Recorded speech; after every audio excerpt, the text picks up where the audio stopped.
إذا اعتبرناها مرحلة تكوين لشخصية القارئ عبد الباسط عبد الصمد، هل تأثرت بأحد من القراء ممن سبقوك؟ وقد ذكرت لي من قبل اسم الشيخ محمد رفعت. كنت أحب أسمع الشيخ مصطفى إسماعيل برضه، يعني بجواره كان صديق لي، كنت أحب أسمعه. نعم. يعني الشيخ محمد رفعت والشيخ مصطفى إسماعيل. الشيخ مصطفى، وكان الشيخ الشعشاعي الله يرحمه، الشيخ الشعشاعي رحمة الله عليه كان قارئ مؤثر.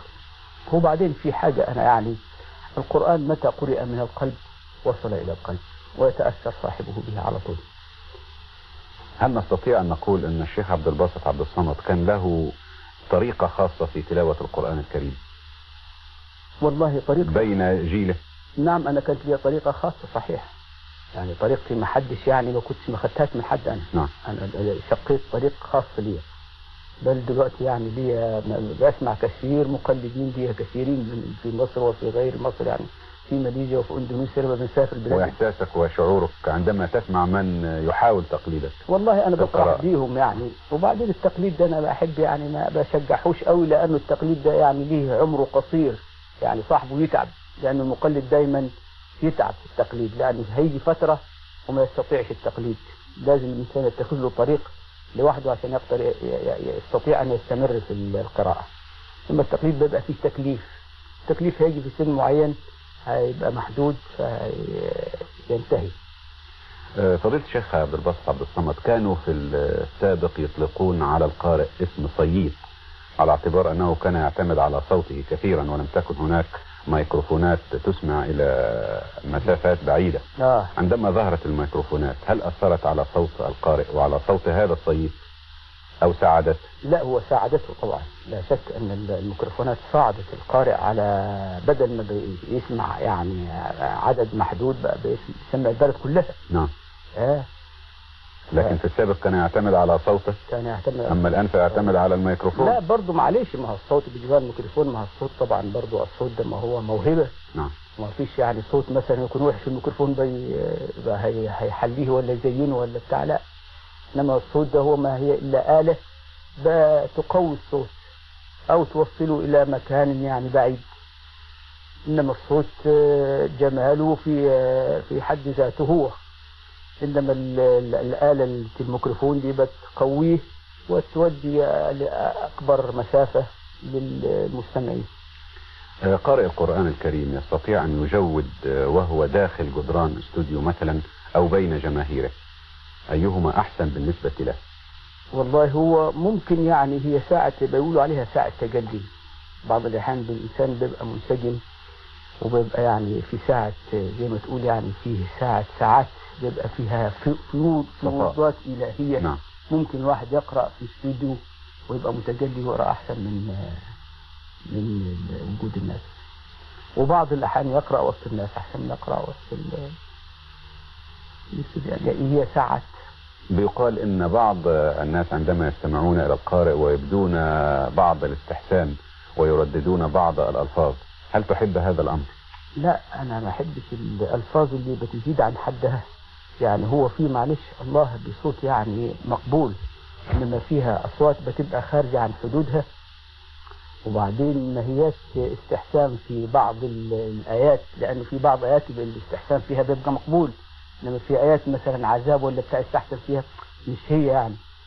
فالاستحسان بيبقى مطلوب في الايات اللي فيها الجنه او فيها ايات النعيم واللي فيها، لكن افرض في ناس ما بتبقاش فاهمه ايه القران ولا بتاع وهقول الله خلاص، فده مش ما بقاش استحسان.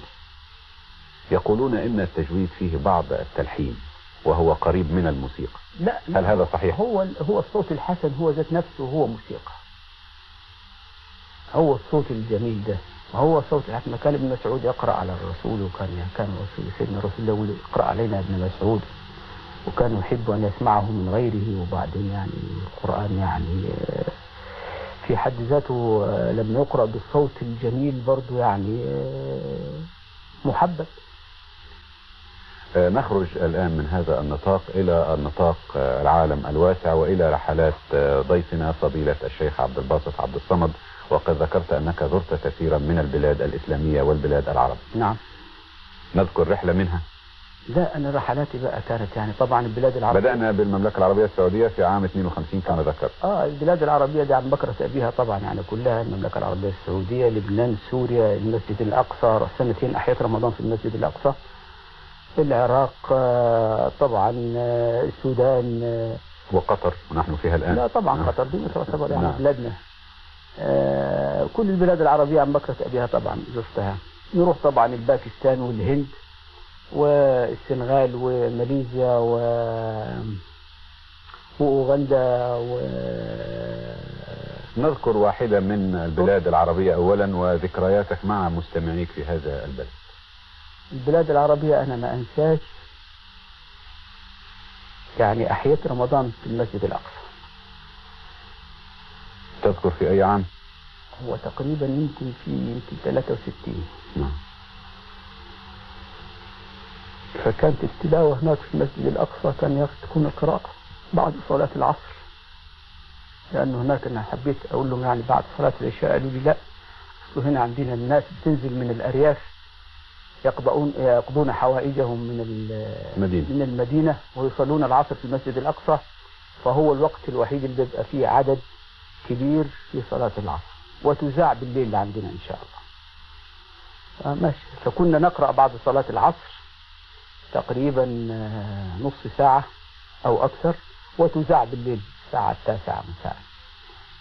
فكنت يوم من الأيام اقترحت على وزير الإعلام، قلت له يعني ليلة 27 رمضان يعني تكون تنضم البلاد العربية والبتاع وتذاع من المسجد الأقصى، يبقى لها يعني موجات الإذاعة، تنضم موجات الإذاعة. والله قال لي فكرة طيبة وبتاع، برضه كانت فكرة كويسة، وانضمت أغلب البلاد العربية وأذعناها بقى بالليل، وكانت يعني ليلة مباركة جدا وقرأنا فيها وكانت موفقة وكان فيها عالم كتير قوي. دي من الليالي التي لا تنسى. وبعدين رحلة كمان في الباكستان دي. نعم. كنا يعني واحد كان دعانا، فقضينا في جمعية اسمها جمعية اقرأ، واحد دعانا وتأجر لنا قطار سكة حديد، قضينا 9 أيام في عواصم باكستان، يعني كنا نقرأ في كل محافظة ليلة، والقطار به عربية أكل وعربية نوم مجهز بكل وصالون، نقرأ في المدينة ونرجع نعود في القطر في القطار، ننام ونواصل الرحلة ونلف 9 أيام لغاية ما رجعنا إلى كراتشي مرة أخرى.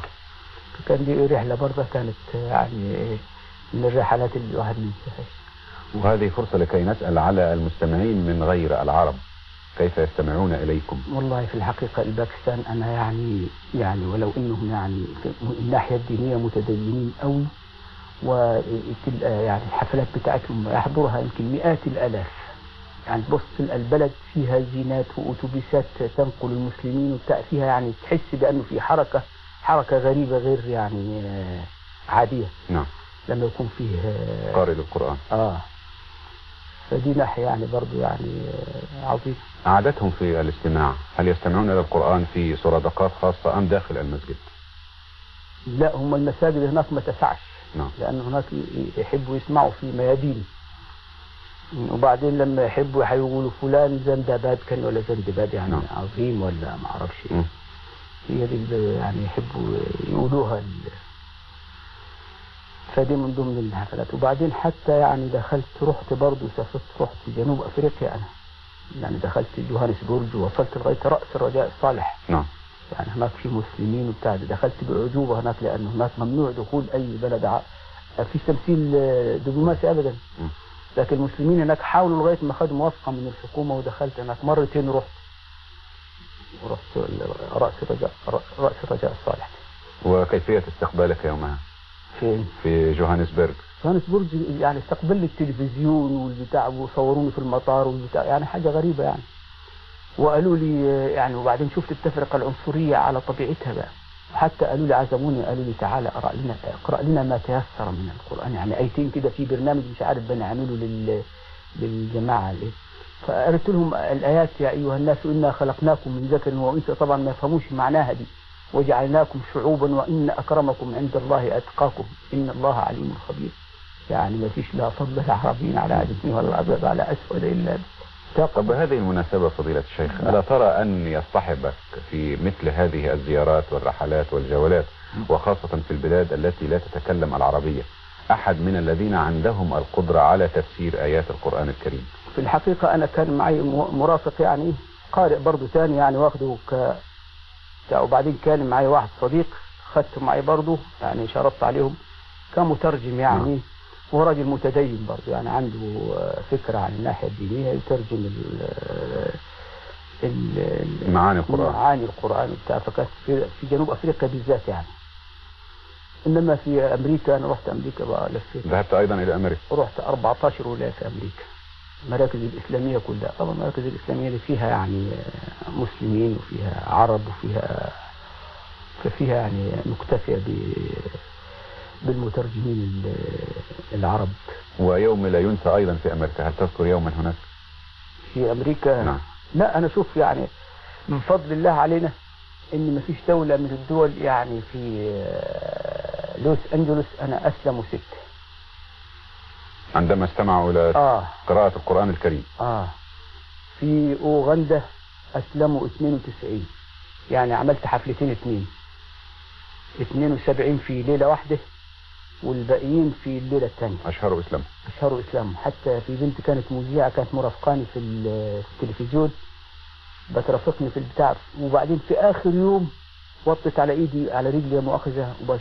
أنا يعني تأثرت ما قبلتهاش، وبعدين طلبت بأنها تحج، فقلت للأوغنديين يعني لو سمحتوا يعني تشوفوا تتصرفوا معاها دي وتخلوها تحج هذا العام.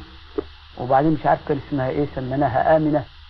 وبعدين شوف من فضل الله اني انا حجيت في هذا العام والتقيت مع الأوغنديين، فبقول لهم البنت اللي كانت معانا قال لي حجتها موجودة معانا هنا والحمد لله جبنا فاطمة أميت. الحمد لله. فكان 92 حجوا في أوغندا و6 في لوس أنجلوس و24 في جنوب أفريقيا، ويعني على ما أذكر كده في كم بلد كده يمكن 1 2 يعني. إنما الحمد لله يعني برضو رحلاتي كان فيها يعني. بعد كل هذه الرحلات والجولات في البلاد الإسلامية والعربية، هل تستطيع أن نخرج منها بعبارة عن حال المسلمين في غير البلاد الإسلامية؟ هل يقبلون على الاستماع على قراءة القرآن الكريم؟ في يعني في أجانب يقبلوا على سماع القرآن، وبيبقوا يعني بيبقوا على وشك الدخول في الإسلام. طب ماذا ترى من واجبنا نحن تجاههم؟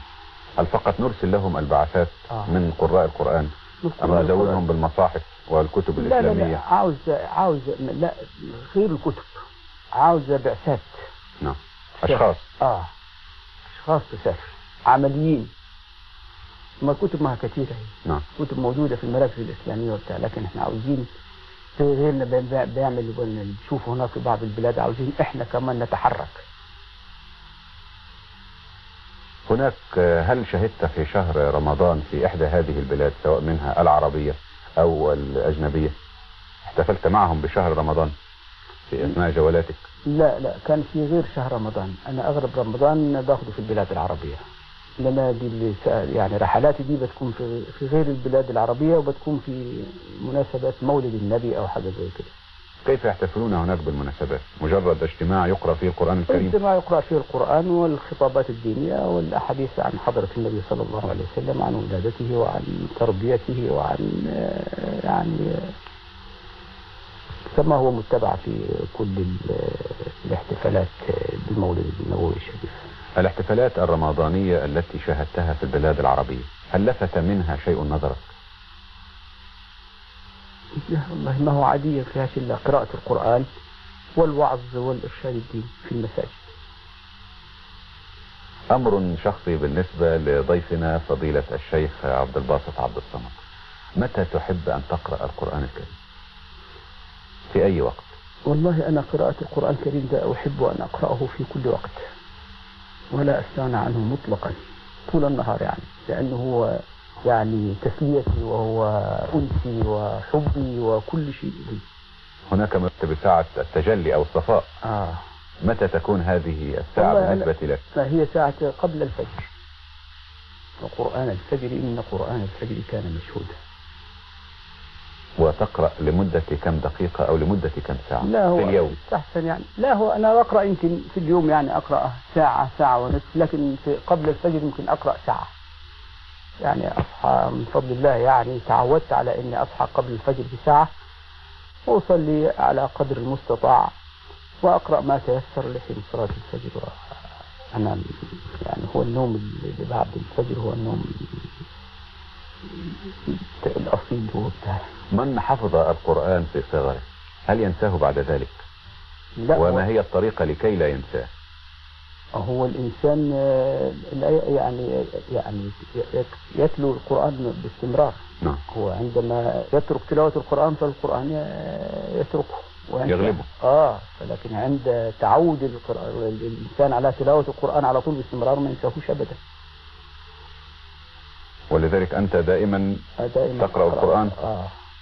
وأحفظ الآيات، والآية دي فني حتة بس في مصاحف مخصوصة تاود في السطر أنه ده في آخر الآية دي فني في آخر السطر ولا في أول السطر ولا في نص الصفحة ولا في يعني مصاحف تحفظ في نسخة معينة اللي هي 15 سطر. نعم. تعودنا الحفظ عليها. وغير ذلك الواحد بقى يتلخبط لما يجيله مصحف غير اللي حافظ فيه ما يعرفش الآية فين، يعني على بال ما يجمع الآية يعني من كثرة قراءاتك لنسخة معينة عرفت الآن سطور الصفحات فين الآية أولها وآخرها فين وفين حتة وفين.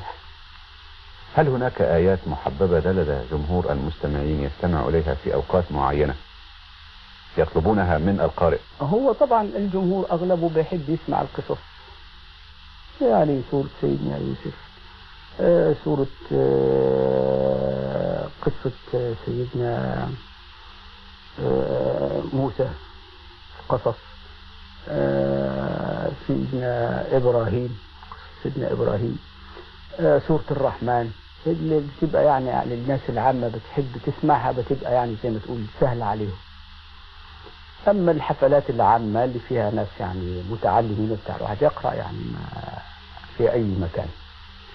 فضيلة الشيخ عبد الباسط عبد الصمد، بماذا تنصح القراء الذين هم في بداية الطريق؟ أنصح إخواننا القراء الذين هم في بداية الطريق أن واحد يجعل لنفسه طريقا ولا يقلد أحدا حتى يجعل لنفسه شخصية كاملة. أخيرا الشيخ عبد الباسط عبد الصمد قرأ في سرادقات وقرأ في الإذاعة وقرأ من خلال شاشة التلفزيون وبين جماهيره، أيهما في كل هذه الوسائل ترتاح له ويظهر صوتك واضحا ومسموعا من بين كل هذه الوسائل، وأنت بمفردك أم مع بين جمهورك في المسجد أو في سرادق أو داخل استديوهات الإذاعة أو التلفزيون؟